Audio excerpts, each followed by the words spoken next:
Aproveitando já que estamos de pé, irmãos, sem perca de tempo, segundo aos Coríntios capítulo 6 e o verso de número 7.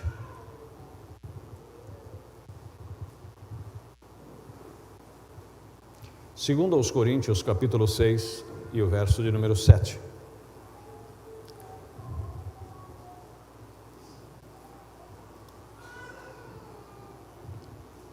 Bom, Edivaldo, se quiser desligar esse fica melhor aqui para o microfone.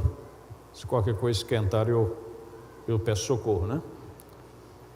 Na palavra da verdade, no poder de Deus, pelas armas da justiça, à direita e à esquerda.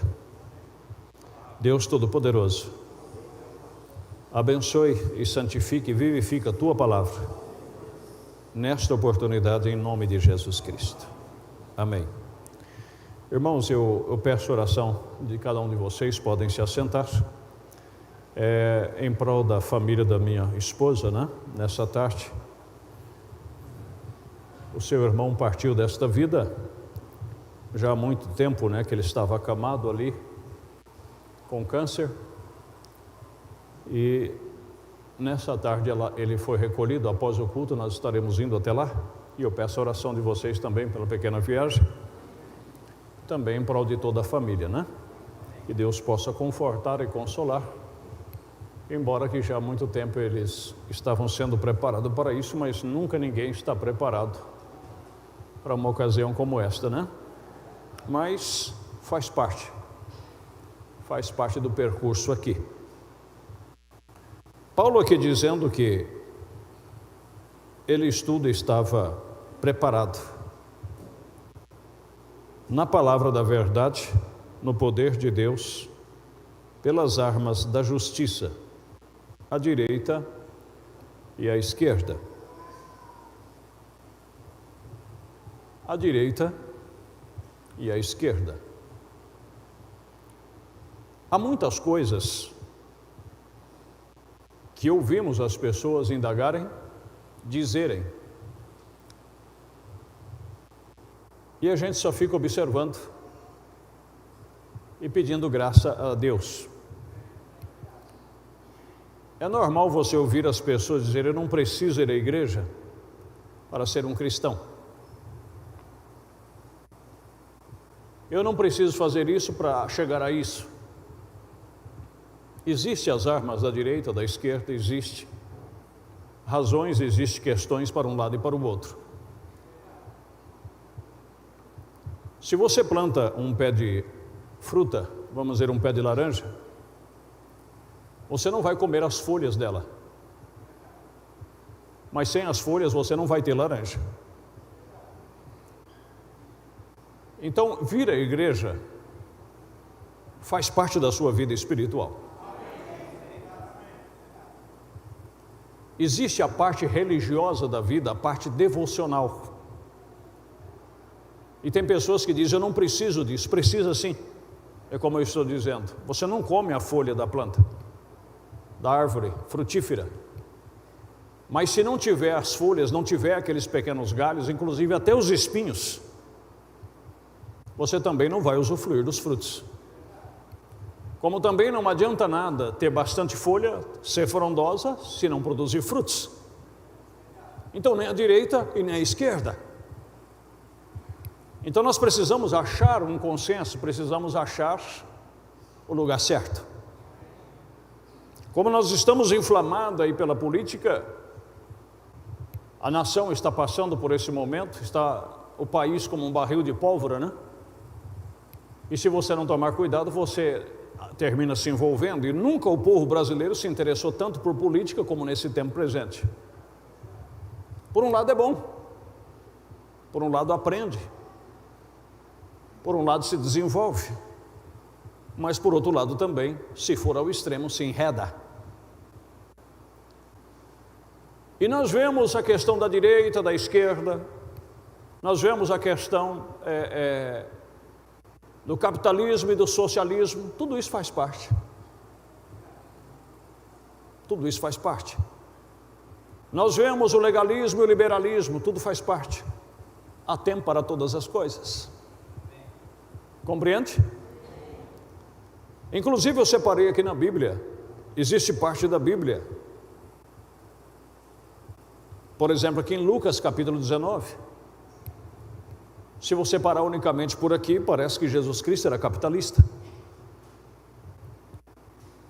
Quando ele diz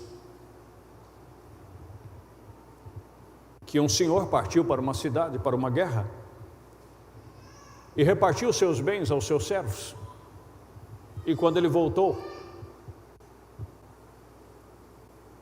e veio o primeiro dizendo: Senhor, a tua mina rendeu 10 minas. E ele disse: bem está, servo bom, porque no mínimo foste fiel, sobre 10 cidades terás autoridade. E veio o segundo dizendo: Senhor, a tua mina rendeu 5 minas. E a esse disse também: sê tu também sobre 5 cidades. E veio outro dizendo: Senhor, aqui está a tua mina, que guardei num lenço, porque tive medo de ti, que és homem rigoroso e que tomas o que não puseste, cegas o que não semeaste. Porém ele lhe disse: mau servo, pela tua boca te julgarei. Sabias que eu era homem rigoroso, que toma o que não pus, e cego o que não semeei? Por que não puseste, pois, o meu dinheiro no banco, para que eu vindo o exigisse com juros? E disse aos que estavam com ele: tirai-lhe a mina, e dai ao que tem 10 minas. Parece que não tem nada de socialismo aqui, mas sim capitalismo. E disseram-lhe os socialistas: Senhor, ele tem 10 minas. Pois eu vos digo que qualquer que tiver se lhe é dado, mas ao que não tiver, até o que tem lhe será tirado. Então você pode tomar essa parte das Escrituras e dizer: a Bíblia sustenta o capitalismo. Mas se você vai para Coríntios, 2 Coríntios capítulo 8, Paulo falando às igrejas, quando havia irmãos em necessidades, ele diz aqui em 2 Coríntios capítulo 8, verso 13 a seguir: mas não digo isso para que os outros tenham alívio e vós opressão, mas para a igualdade nesse tempo presente. A vossa abundância supre a falta dos outros, para que também a sua abundância supre a falta e haja igualdade. Então parece que Paulo era socialista.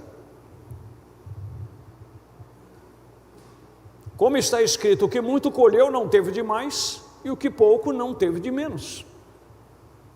Mas graças a Deus que pôs esta mesma solicitude por vós no coração de Tito.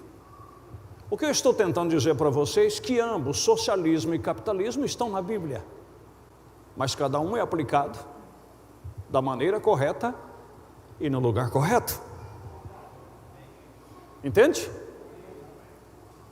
Mateus capítulo 5: pedi ao que te dá, e não fugir daquele que lhe quer emprestado. Então até parece que você tem que doar as coisas que você tem. Mas você vai para Tessalonicenses e diz que se alguém não trabalhar, que também não coma. Então a questão não é você trabalhar, e alguém fica aí o dia inteiro, e depois você tem que pegar o que você tem e passar para essas pessoas. Enquanto você trabalha, alguém fica lá no semáforo pedindo, com cara de piedade. Então você trabalhou a tarde inteira, chega de tarde, você tem que pegar o que você ganhou para repartir com alguém que passou o dia inteiro de pé, pedindo um trocado aqui, outro ali, para comprar um pão, para comprar isso e aquilo outro. Você não tem essa obrigação. Então aí é que está a situação de todas as coisas. Se você vai para o livro de Deuteronômio, a Bíblia diz: sempre tereis os pobres no meio de vós. Jesus também falou a mesma coisa. Quando foi questionada aquela mulher que derramou aquele unguento valioso sobre a cabeça, os pés de Jesus, os discípulos questionaram. Num evangelho fala os discípulos, no outro evangelho fala Judas, questionou. Poderia ter vendido e pegado esse dinheiro e dado aos pobres. Jesus disse: os pobres sempre vocês vão ter no vosso meio. Mas o que ela fez será lembrado. É inevitável ter pobre. E eu quero dizer para os irmãos, pobreza, pessoas extremamente pobres, num sentido todos nós somos pobres, alguns de classe média, poucos ricos. Alguém fala, vamos implantar o socialismo no Brasil. O Brasil é mais socialista do que capitalista.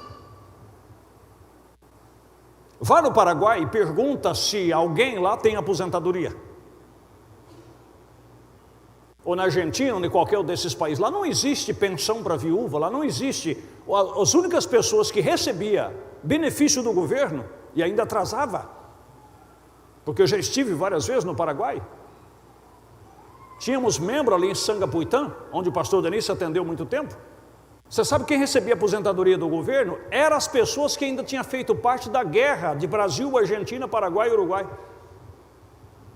Aqueles veteranos, que hoje acho que nem existe mais. Aqueles recebiam do governo.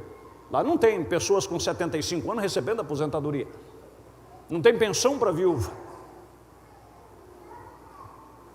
Estão compreendendo, meus queridos? Não tem Auxílio Brasil, não tem Bolsa Família. Isso aí é tudo obra social, isso é socialismo. Nos outros países, quem tem, quem não tem, passa fome. A maioria são assim.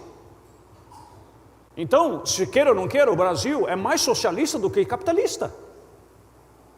A associação não sei o quê. Quando fala associação, são pessoas sócias. Sócios quer dizer uma coisa que é de várias pessoas. É socialismo.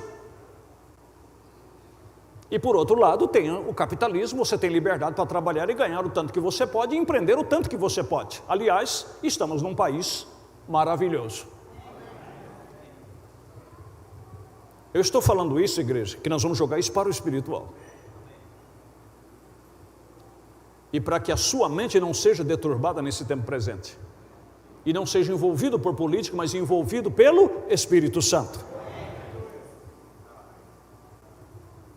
Então na Bíblia tinha tanto o capitalismo como tinha o socialismo. Eu vou te mostrar os dois lados bons. O que é o lado bom do socialismo? É isto aí. É uma pessoa que está inválida, uma pessoa que tem problema, uma mulher idosa que perdeu o marido, e ela não tem mais como trabalhar, então ela vai receber o seu benefício. Isso é sagrado. Estão compreendendo? Essa parte é boa. E vou te mostrar a parte boa do capitalismo. A pessoa que tem inteligência, que trabalha, ele tem condição de dar uma posição de vida melhor para os seus entes queridos. Porque eu quero dizer uma coisa para os irmãos e espero não ferir sentimento. Eu vou falar Bíblia. Quantos aqui creem no dízimo, levanta a sua mão. E o que diz sobre a questão do dízimo? Não é uma promessa maravilhosa ali? Que Deus abriria as janelas dos céus. Ah, mas isso é para Israel. Não é só para Israel, não. Qualquer pessoa que é fiel dizimista sabe que Deus abençoa. Mas e por que a maioria de nós não somos ricos? Visto que as janelas do céu são escancaradas, nós somos abençoados. Porque a maioria de nós temos deficiência de juízo. Não sabemos empreender bem o que ganhamos. Entende? Porque no livro de Provérbios que diz que ainda que haja abundância na lavoura do pobre, a falta de juízo lhe faz padecer necessidade. Quando você vê uma pessoa que trabalha de sol a sol e só vive na pobreza, você pode ter certeza, ele não é muito bom da cabeça. Como eu disse, eu espero não te ferir, não te machucar. Porque se você é uma pessoa que trabalha, você é fiel a Deus, e você tem o seu juízo certo, não tem como você não prosperar. Porque a prosperidade por si mesma, ela se prolifera. A natureza nos ensina isso. Você planta um caroço de milho, você colhe uma espiga. Os que moram no sítio sabem o que eu estou dizendo. Você tem uma galinha, você deita aquela galinha para chocar. Você põe uma galinha só, com 21 dias você tem 10, 11 cabeças a mais do que a galinha que você pôs. tudo se prolifera, tudo aumenta, tudo depende da sua capacidade de administrar aquilo. Você administrar o que você ganha. Como eu disse outro dia, como é que pode, você faz uma planilha, você ganha aí R$2.000, R$2.500 por mês. Pega a sua compra, pega a sua água, pega a sua luz. O que você gasta com o telefone. E depois veja quanto sobra. E depois vê quanto você pode fazer de prestação. Como é que se você ganha R$2.500 por mês, você quer andar de iPhone? Você quer pagar mensalidade que vai mais de 50% do que você ganha. Como é que você vai prosperar desse jeito? Você vai empobrecer cada vez mais. Entende, meus queridos? Isso tudo faz parte. Gaste menos do que você ganha para você ver se as coisas não começam a sobressair. Aceita a posição que você está no momento. Ser fiel no pouco e sobre muito Deus vai te colocar. O problema é que a maioria dos pobres querem viver como rico. Essa é a questão. Somos influenciados. Fulano comprou, também vou comprar. Fulano tem, eu também vou ter. Quando você deveria viver dentro da condição que você está. E se você administra essas coisas, você será bem sucedido. Como que eu vou fazer uma prestação que eu sei que eu vou morrer de trabalhar para sair daquela prestação? Aventurar uma coisa que não depende de mim? Não.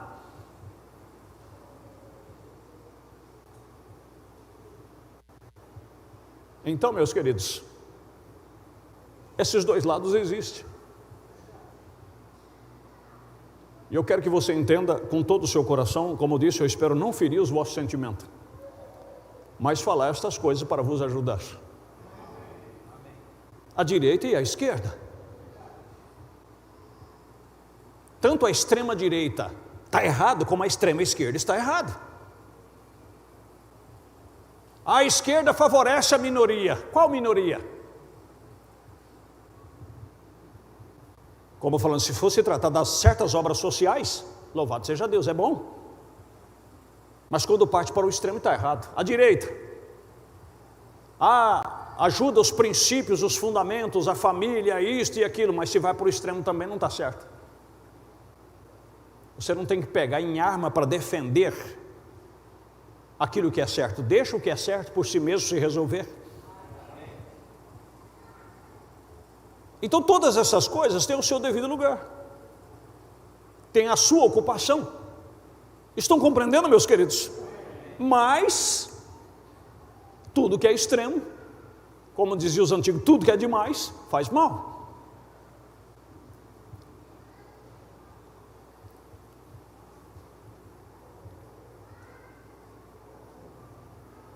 O profeta dizendo aqui sobre a questão espiritual. Agora há um galho da árvore, como o anjo veio a mim a sua comissão, que é o calvinismo, mas há mais galhos na árvore. Uma árvore tem mais de um galho. Agora o que eu quero que os irmãos entendam, como o profeta disse, que eu disse no princípio, existe folhas, existe galhos, tudo isso compõe a árvore. E se não existir esses galhos, não tem árvore. Por que existem as armas da direita e da esquerda? Paulo dizendo, Deus às vezes usou a esquerda, Deus às vezes usou a direita. E nós às vezes temos que usar a direita, temos que usar a esquerda. Sem a direita e sem a esquerda não tem estrada. Existe a faixa da direita e a faixa da esquerda. Existe a faixa que te permite ultrapassar, tem faixa que não permite. Então você tem que ir andando até ser permitido, até você ter visibilidade. Quando tem visibilidade, você ultrapassa. Por que há muitas pessoas mortas espiritualmente, acidentadas naturalmente? Porque não respeita a sinalização.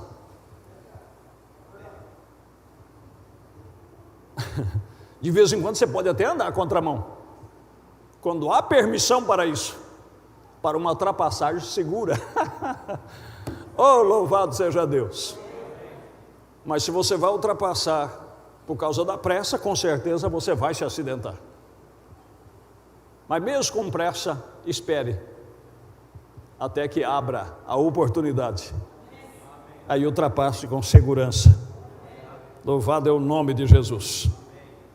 Agora há um galho para a árvore, que é o calvinismo. Mas há mais um galho na árvore. E ambos faz parte da árvore também. Uma árvore tem mais de um galho. Ele simplesmente queria levá-lo à segurança eterna. E depois de um pouco você sai para universalismo e cai lá em alguma parte. Não há fim nisso. Mas quando você terminar de lidar com o calvinismo, volte e comece no arminianismo. Veja, há um outro galho na árvore e outro galho na árvore. Só continua. A coisa inteira junta faz a árvore. Assim eu creio em calvinismo, contanto que fique na Escritura.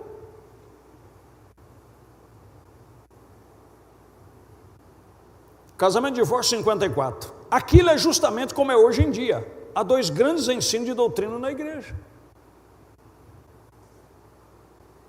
Um deles é calvinismo. Como há dois ensinos políticos nesse país, como há em todos os países. A questão é, presta atenção. Eu chego em casa, dou uma olhada, vejo meus filhos, vejo a minha esposa.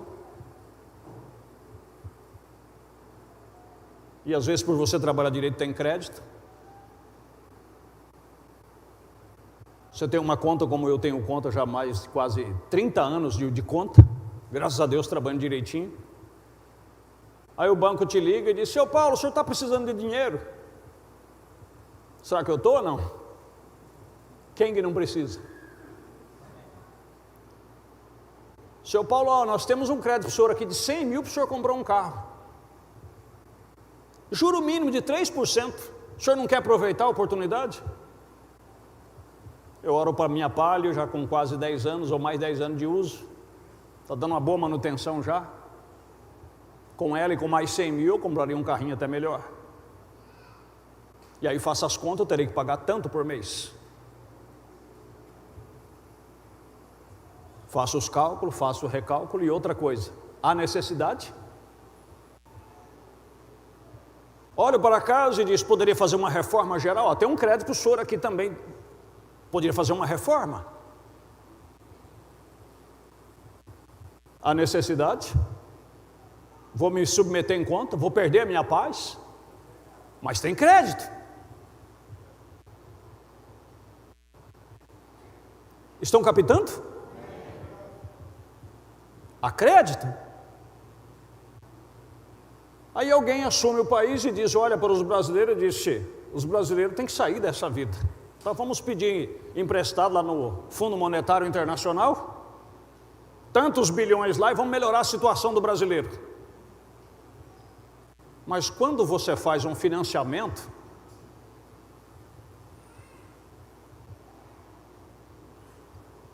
quando você pega o dinheiro, vem vivinho na sua mão, o banco te confiou porque você tem um histórico, você tem credibilidade. Só que daqui a um mês, a fatura chega. E se essa fatura chega, e eu não tenho com o que pagar, o que vai fazer com essa fatura? Eles falam para negociar. Aí vão aumentar mais o juro ainda em cima daquela parcela, sem contar mais 50 ou 60 outra que ainda tem pela frente. E aí resultado? Por um mês, 2 meses, só alegria, só festa. Mas a longo prazo, você cai num buraco que você não sabia que existia pela frente. Então é melhor ir devagar, deixar o crédito lá, ver onde você pisa, dormir em paz, acordar em paz. Louvado é o nome de Jesus. Oh, louvado seja Deus. Mas quem que não quer? Qual a esposa e os filhos que não quer sair de um carrinho e pegar um carrinho cheirando tinta, chegou em casa cheirando estofamento novo? Vamos trocar a mobília desta casa. Pelo amor de Deus, isso aqui está caindo nas portas. A fatura vai vir, meu querido. Essa é a questão. Chega lá nas Casas Bahia, ou em qualquer, eu não estou fazendo propaganda, mas você passa no calçadão, está lá aquela vitrine bonita, e esse faz isso, aqueles, né? Põe os melhores ali na vitrine, aquele iPhone, aquele não sei o que, não sei o que, não sei o que, não sei o que, e você no horário de almoço vai dar uma sapiada, chega lá, dá uma urubu-servada. Mas isso aqui dá em 12 vezes. Não vai ficar tão caro.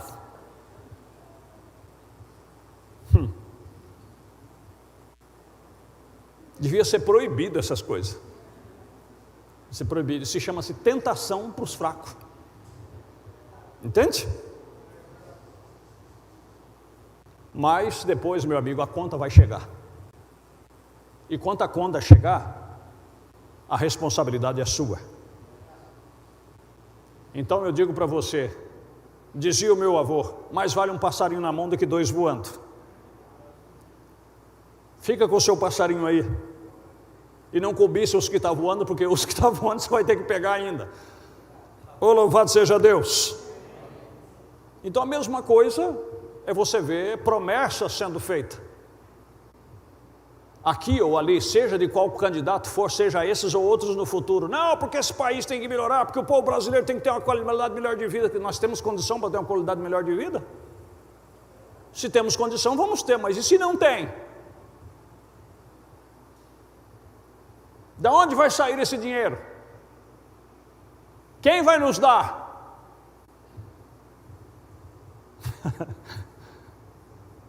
Meu Deus. Se eu não fosse pastor, eu ia me candidatar.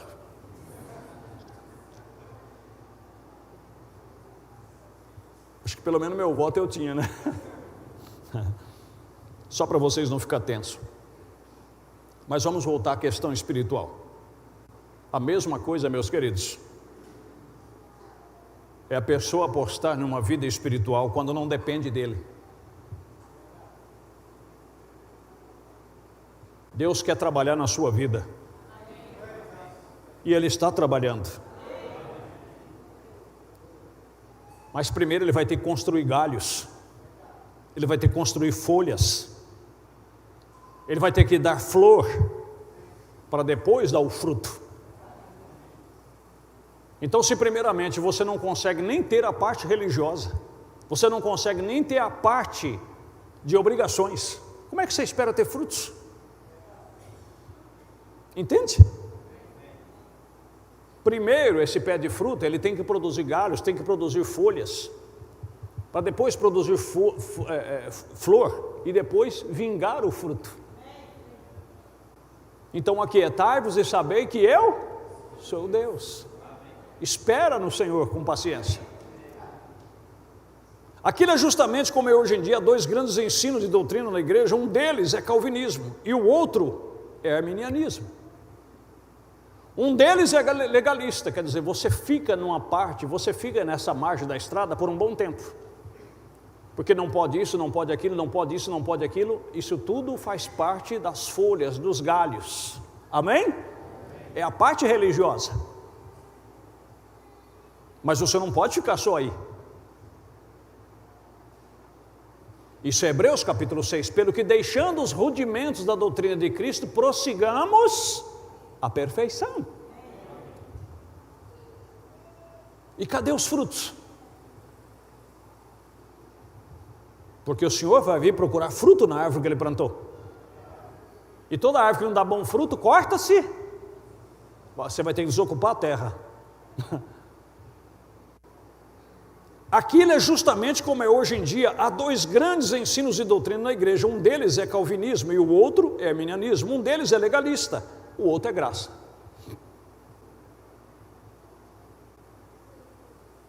E descobrimos que o povo que acredita na graça, os calvinistas, eles dizem: bendito seja Deus, não vai me fazer mal fumar. Por que vai me fazer mal fumar? Tem tantas pessoas que não fumam, mas faz isso e faz aquilo, porque sempre é essa mesma desculpa. Não vai por aí, irmão. Eu já vi muitas árvores por aí que nem sequer folha não tem e está cheia de laranja, mas você esquece que primeiro ela deu a folha para depois da laranja. A folha caiu, mas sem as folhas ela não deu laranja. Compreende?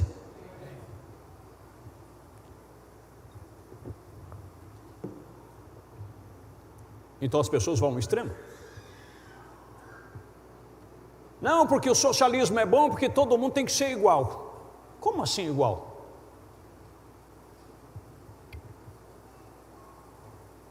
Imagine você que tudo que você ganha você tem que repartir com o outro. Você vai trabalhar? Fica difícil para trabalhar. Como alguém fez uma colocação sobre nessas partes, é verdade. Por que a grama dos quintal das pessoas, a maioria da grama, ela é mais bonita do que a grama dos canteiros da rua? Porque ela é sua. Então você vai podar ela, você vai irrigar ela, você vai catar a erva daninha que está no meio dela, porque é sua, então você vai cuidar. E o da rua, por que fica lá? Porque é público, é de todo mundo, que é de todo mundo não é de ninguém. Então quando der, o funcionário vai lá ainda com má vontade, porque é pago ainda para fazer aquilo. Por que as vacas não estão em extinção e as baleias estão em extinção? Porque as vacas é privada. As vacas têm dono.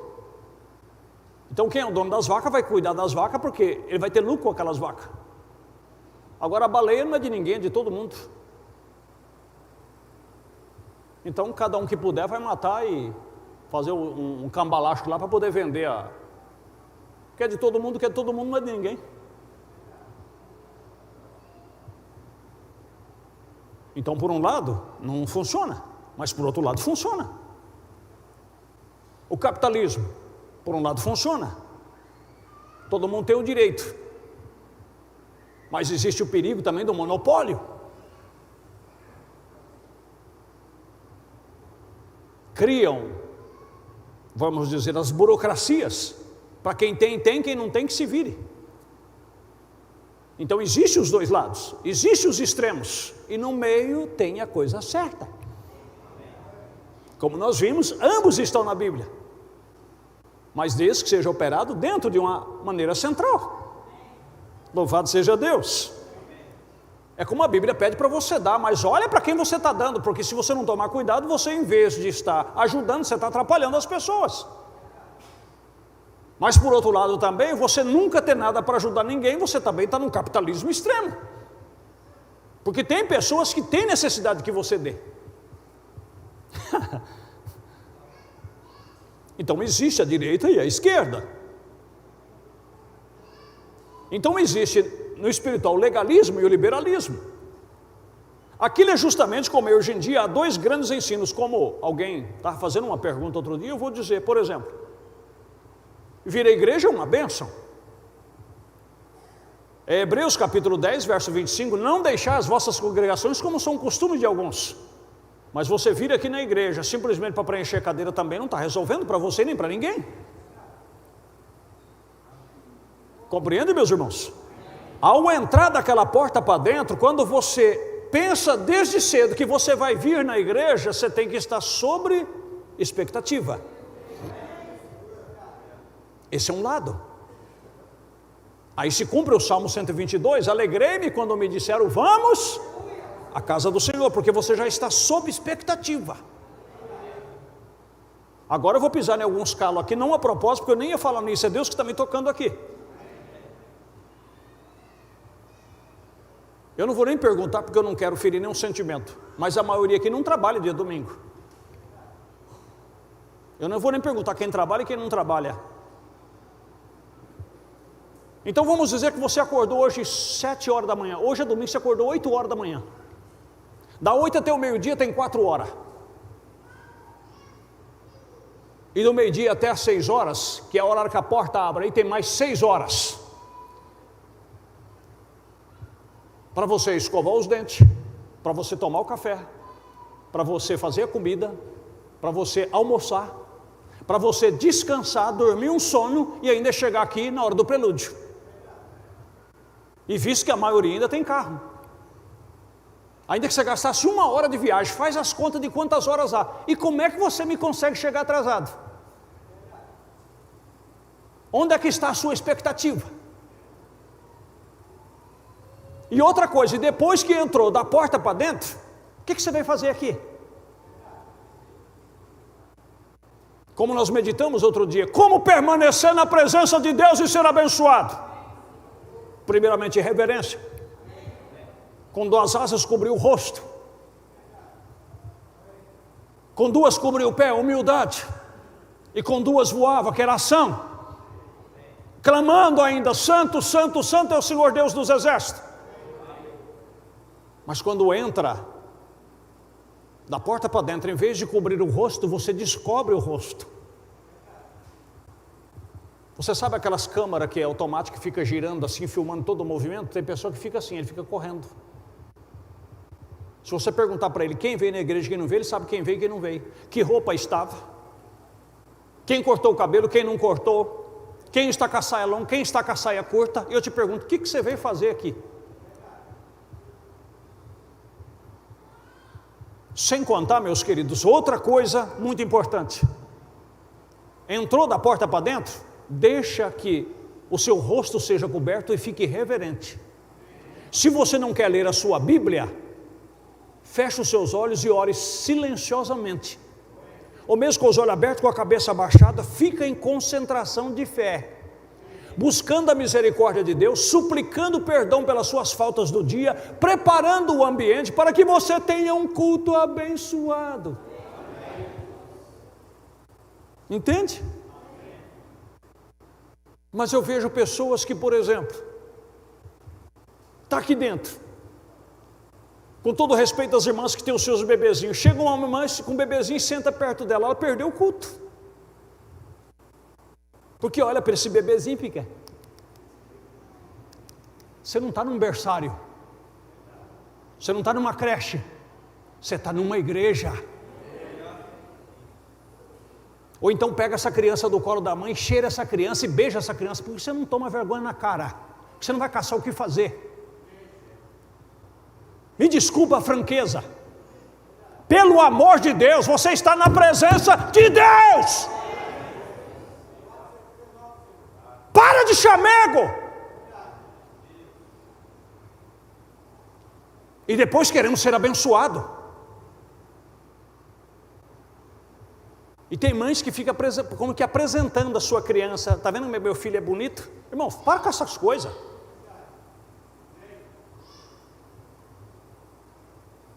Se você vê uma criança perto de você, por mais bonito, por mais simpático que ele seja, porque criança sabe um doce, ele pode até olhando para você e sorrindo, você fala, benzinho, me perdoa, mas eu não vim aqui para te ver hoje à noite. Eu tenho algo muito importante aqui para me concentrar.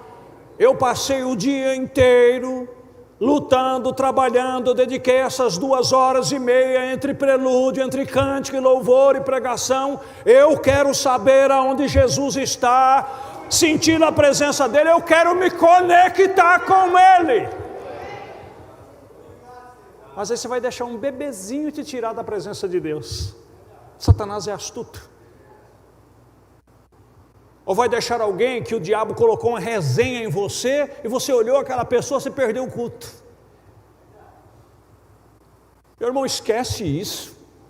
Esquece isso. Ainda que Satanás entrasse da porta para dentro e chegasse aí bufando, soltando enxofre pelo nariz ou fogo, seja lá o que fosse que ele quisesse fazer, você deveria ignorá-lo. Há algo maior para você fazer aqui. Então, se você vem na igreja sobre esse pretexto, não deixai as vossas congregações como são costume de alguns. Mas você vem aqui simplesmente porque você é cristão e você não se sente bem em outro lugar, então você vem aqui ocupar um espaço, você vem aqui para tirar um tempo para ver os irmãos, ver as irmãs e bater um papo, não vê a hora que o culto termina, é no relógio porque tem que bater papo lá fora, ou chega mais cedo para fazer uma roda de conversa, para ter companheirismo com os irmãos, chama ele na sua casa. Como diziam os antigos, mata um frango, pega um maço de macarrão, faz um molho forte lá e se assenta lá e conversa o dia inteiro, se você desejar. Mas aqui converse com Jesus, fale com Jesus, dá atenção para Jesus. Então existem os dois extremos, a direita e a esquerda. O certo mesmo, você já notou que quando os homens de Deus davam Isso não é extremo não, minha igreja, preste atenção. Quando Deus dava uma missão para essas pessoas, sabe o que eles faziam? Ele disse, olha, se encontrar alguém pelo caminho, não salte. Se alguém lhe chamar para entrar, não entre. Quando você vem para o culto, você tem que vir concentrado, sob expectativa. Você não tem que vir para resolver negócio aqui, para pagar alguém. Eu não gosto dessas coisas. Como eu já vi abençoado lá fora, abrir o porta-mala e, irmão, você não quer comprar isso, você não quer comprar aquilo? Pelo amor de Deus, gente, o que é isso? Não tem a semana inteira para fazer isso? Então existe a direita, existe a esquerda. Se você quer cumprimentar o irmão, Deus te abençoe. Cumprimentar a irmã, Deus abençoe. Como é que você está? Tudo bem? Pegar os seus pequenos em casa, dar uma boa lição neles. Fala, igreja não é lugar, não é parquinho não. Você tem que aprender desde pequeno que você tem que se comportar. Sem exceção.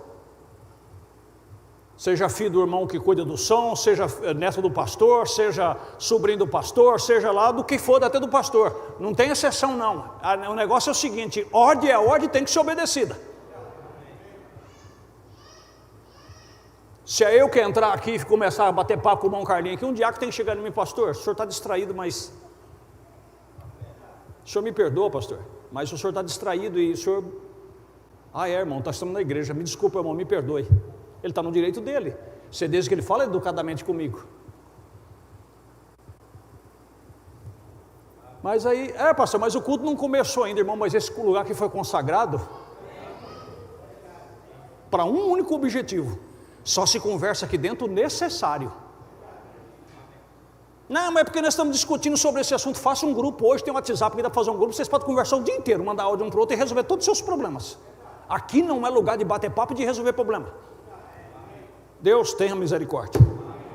Existem os dois lados. Agora, se tem alguma coisa necessária para se falar, irmão, faz isso, faz aquilo, irmão, faz aquilo, faz... Também não vamos ao extremo, nem à direita, nem à esquerda. Então existe o liberalismo, existe o legalismo.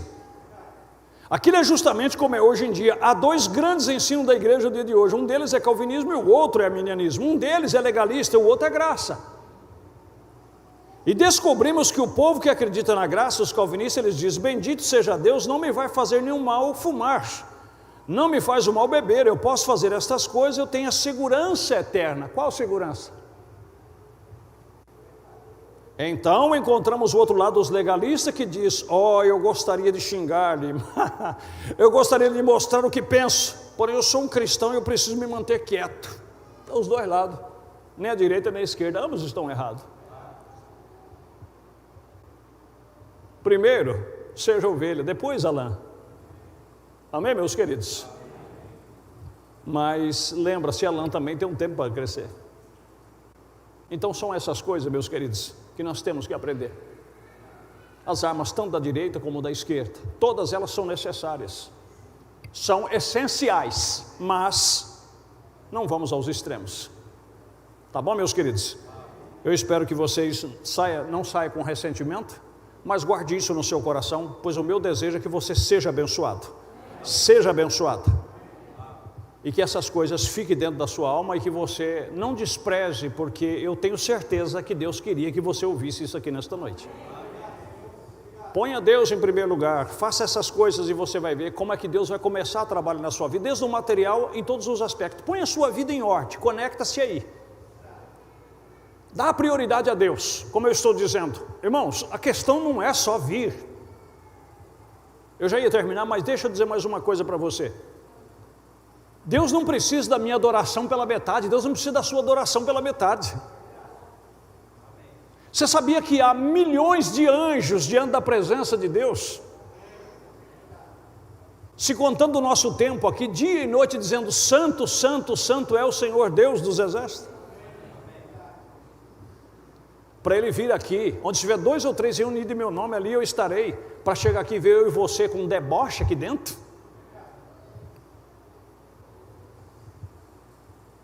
Sair de casa para ficar dando risadinha um para o outro, cutucadinha um no outro, pescoçando de um lado para o outro. Não, meus irmãos, Ele não precisa disso. Ele não precisa disso. Ele busca os verdadeiros adoradores que o adoram em espírito e em verdade. Foi como eu disse para os irmãos lá no encontro. Não estou contrariando o pregador lá. Não precisa esse apelo dramático para trazer as pessoas pela frente. Eu sei que tudo tem o seu lugar.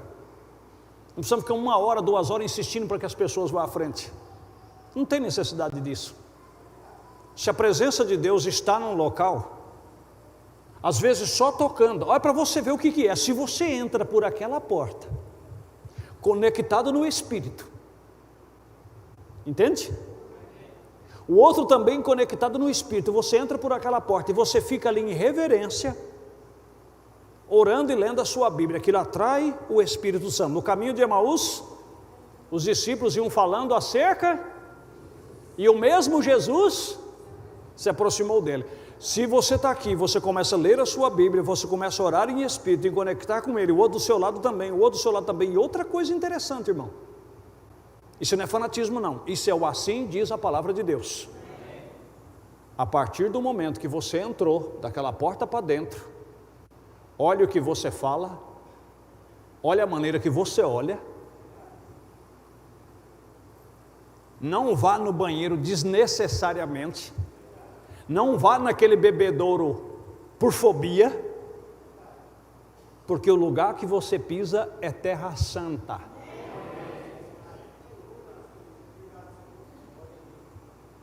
Às vezes você não sabe que é santa. Moisés não sabia que o lugar que ele estava era terra santa, mas o anjo diz: tira a sandália dos teus pés, porque o lugar que você está pisando é terra santa. Moisés não viu nada, a não ser um monte de areia e pedra. Ele disse: não, meu querido, você não está se dando conta que você está na presença de Deus.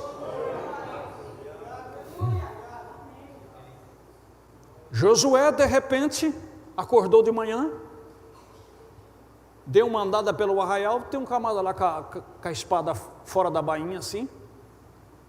Ele disse: eu estou lá. Você é dos nossos ou é contra nós? Ele disse: nenhum e nenhum outro. Eu sou um príncipe enviado da presença do Deus Todo-Poderoso. Josué olhou e ele disse: tira a sandália do teu pé, porque o lugar que você está é terra santa. Você pode ser o general daqui, mas eu sou o general de cima. Tira a sandália. Amém? Tanto é que existe uma religião aí que não, você não pode entrar no templo de sapato, você tem que deixar tudo de sapato na porta. Eles levam ao extremo essas coisas. Eu creio que não seja necessário, não temos mandamento bíblico para isso, mas que você tem que ser reverente, você tem que ser. Porque senão você vem e volta pior do que você veio. Porque você não sabe no lugar que você está. Você não sabe aonde você está. E de repente, você pode sair daqui pior do que você chegou, por não saber aonde você esteve, você pode ser ferido. Então, entrou daquela porta para dentro, guarda a tua paz e diga: Senhor, eu vim. Aí se você fica, voltando aqui à questão, você fica no Espírito, eu fico no Espírito, todos nós no Espírito. Irmãos, o profeta disse, quem está tocando aqui também está no Espírito. Vocês têm mais uns 5 minutinhos? Eu vou dar uma dica para os irmãos. Hoje, como já temos os diáconos e as pessoas ficam aqui dentro, eu não consigo fazer isso. Mas você sabe o que eu fazia toda vez que eu sempre era um dos primeiros a chegar na igreja? Sabe o que eu fazia? Eu nunca falei nada disso para ninguém, mas eu vou falar. Eu entrava, deixava minha Bíblia no escritório, eu vinha aqui com as mãos levantadas, eu andava aqui, corria essa igreja inteirinha, corria assim andando com os braços levantados, corredor por corredor, nesses instrumentos, em todo lugar, eu orava e pedia que a presença de Deus viesse e que se manifestasse aqui, e que expulsasse todo o espírito contrário aqui do culto, e que Deus abençoasse esse lugar. Irmãos, Deus é testemunha que eu vi os resultados. E a mesma coisa os diáconos podem fazer, eles são os primeiros. Quando eu chego aqui, às vezes, já estão aqui dentro. Como agora é permitido, desde a pandemia, os anciãos ficar aqui dentro, desde que fique comportado, que tem ventilador, tudo bem. Mas lembra-se que não é lugar para conversar, mesmo fora do período do prelúdio. Mas o que acontece? Seja os diáconos chegou primeiro, fique em oração, ande por esses corredores, ore por esses instrumentos, ore pelas cadeiras. Senhor, quem for sentar aqui, que sinta a tua presença, que todo espírito mal seja expulso. Já chega lá desde o portão, abençoando o portão, vai pelos pátios, cuide dessas crianças, toma conta dessas crianças, eles vão chegar aqui, espírito poderão lhes perturbar. santifique este lugar, pulverize este lugar. E como é que se faz isso, pastor? Pela palavra e pela oração, tudo é santificado. A mesma coisa, irmãos, faça no seu lar, faça na sua casa. Crianças nervosas, rebeldes, problemas, entra no quarto, no banheiro, em tudo quanto é lugar da sua casa, levante a mão para cima, ora, santifica, abençoa. No seu carro, no seu veículo, no seu trabalho, em todo lugar, seus animais, faça isto. E você vai ver como é que os resultados vão começar a mudar. Então, se os diáconos que são, graças a Deus, louvado seja Deus pela equipe de diáconos que nós temos. Vocês chegam, os porteiros chegam primeiro aí. E vocês começam, cada um no seu posto, orar e pedir: Senhor, aqui ó, nesse período aqui que o Senhor domina. Abençoa também o lugar do meu irmão. Ande por esses corredores, abençoa, ora. Os tocadores também chegou, sentou aqui em vez de ficar aqui. Olha, eu fiz uma palhinha outro dia, não estou zombando dos irmãos, tá? Só para os irmãos entenderem que vocês estão tentados, como eu também sou tentado. Aí vocês começam a discutir coisa de música. Eu sei que se vocês estiverem conversando, vocês não estão conversando, contando piada, vocês estão conversando coisa de música. Mas mesmo assim, se restringe. Pega ali o seu violão e diga: Senhor, que nesta noite não sejam os meus dedos, mas os teus dedos aqui. Permita que haja unção, que não seja apenas um dom, mas um dom ungido. No tabernáculo, não sei se foi no tabernáculo, onde foi, irmãos? Uma irmã estava tocando, o grande curador, e de repente, ela foi tomada pelo Espírito Santo. E diz que ela levantou as mãos e começou a cantar em língua. Parece coisa de assombração, mas não é assombração, é espiritualidade. E as teclas do piano tocando sozinha, apertando e abaixando. Continuou tocando sem perder uma nota. Isso mostrando que não era ela que estava tocando, mas era o Espírito de Deus nela que estava tocando. Deus só estava usando os seus dedos. Entende? E da mesma forma eu faço para vir pregar. Você faz para guardar a ordem. Os irmãos fazem a sua parte aí. O profeta disse, voltando ao assunto, que às vezes, quando eles mantinham-se dessa, não só na igreja, mas até nas suas casas, eles se mantinham em oração, que o profeta ia visitá-los e não poderia nem sequer falar com eles, porque eles estavam orando. E quando chegava, ele disse que às vezes pecadores vinham, e a presença de Deus era tão manifesta entre eles, que só da irmã está tocando, sem ninguém dizer uma palavra no prelúdio, essas pessoas não se aguentavam, começavam a chorar nos seus assentos e vir aqui para frente, dobrava os seus joelhos e levantava a mão, algum irmão saía lá, abraçava com ele, e ele aceitava Jesus, sem ninguém dizer uma palavra. Se meu Pai não o trouxer, de maneira nenhuma poderão vir a mim. Aí se nós pegamos uma igreja despreparada, o que acontece? Você pode molhar a camisa aqui, pode fazer apelo de 1 hora, dramatizar e fazer o que for, lá de vez em quando levanta uma alma, levanta outra, levanta uma, levanta outra. Quando nós vemos alguma coisa acontecendo, como Deus abençoa no encontro, nós ficamos até pasmados: meu Deus, olha que bênção, quantas almas vieram, louvado seja Deus. Mas se nós estivermos no Espírito, não precisa nem todo aquele esforço, elas virão. Entende, meus queridos? Mas tudo isso depende da conexão. E depende do ambiente preparado com as armas da direita e da esquerda. Vamos nos pôr de pé. A direita e a esquerda. Levante a sua mão. Deus Todo-Poderoso, é no precioso nome do Senhor Jesus, como disse Paulo, com as armas da direita e da esquerda.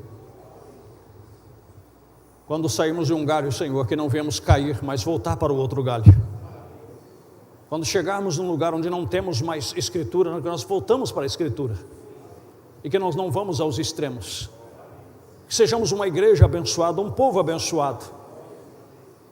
Que não venhamos nos estribar em nossos próprios entendimentos. Que não venhamos ficar presos no capitalismo ou no socialismo da Bíblia Sagrada. Mas que possamos usar estas armas dentro da sua colocação e dentro da sua posição. Pedimos, Pai, a bênção do Senhor sobre cada vida que entrou aqui nesta noite, e que ninguém saia ressentido, mas saia revestido do Teu Espírito. Entregamos e pedimos as Tuas bênçãos, em nome de Jesus Cristo. Amém. Deus abençoe meu irmão, Deus abençoe minha irmã, você que nos visitou Espero que Deus tenha ajudado a você nesta noite e volte mais vezes, quantas vezes você desejar. Vou em paz em nome de Jesus. Amém.